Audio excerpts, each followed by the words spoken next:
How are you affected and/or managing with the current situation, challenges, of the coronavirus pandemic? Ilene, Dillon, my time of quarantine has been positive for me. Early on, my son and his wife started following the pandemic news in late January, early February.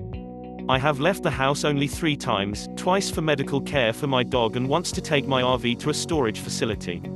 Otherwise, I have been sheltering in place, working on many projects, spending time with family, and planting a vegetable garden. We have watched videos, read internet reports, talked with people we know who are working on some aspect of the situation. The entire family, including our 11 and 14-year-old child members, discusses COVID almost nightly. We are well informed, careful, realistic, yet positive. We are grateful for how so many people in California have made common sense and immediate response to the situation.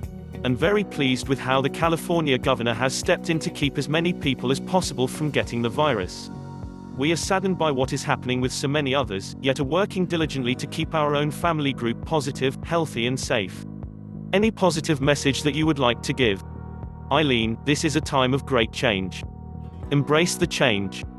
We are having this type of incident at least in part because we all humans have not been embracing necessary change up to this point. As a 50-year psychotherapist, I know that massive breakdown occurs before someone makes change. Covid-19 is our massive breakdown, worldwide, offering us the opportunity to make fundamental changes. Realize that we are all connected, we are all one. Slow down, take more time to be here on the earth, feel emotions. Learn more about emotions and take the opportunity to become more emotionally balanced. Be grateful for everything, don't take anything for granted. Love, enjoy and help those we care about and everyone. What have you learned, gained or lost during this time?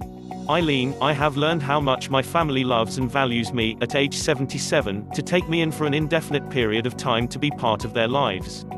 We are very fortunate. We are on the edge of open space, with lovely trees and open sky, with a lovely home in which to reside. The adults have all been focused on doing work that helps others.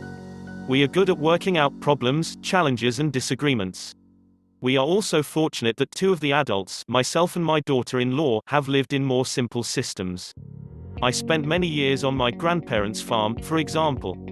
I know how to live frugally if we have drought or a shortage of goods, how to plant and nurture a garden, how to make the most of what I have on hand. We have all learned to express gratitude for what we have, our health and safety, and to send love out to each other and to others, daily. How do you envision the world after this is over? Ilene, I haven't spent much time envisioning this. I'm thinking we will evolve. There will have to be some changes. I'm hoping the world will learn its lessons and move in a more loving, caring way, focused on working with the energy we are and we work with, and not on money, fame or using others. What is the first thing you will do once coronavirus is all gone? One thing I know I'll do is go to see my other children and people in my family, my friends. Thanks for asking, sure. Thank you so much Ilene, Dillon, for your thoughtful replies. I hope and wish that you and yours remain safe and healthy. Remember to subscribe, share, rate, and review Light Up with Shua podcast. Stay safe, happy, and healthy.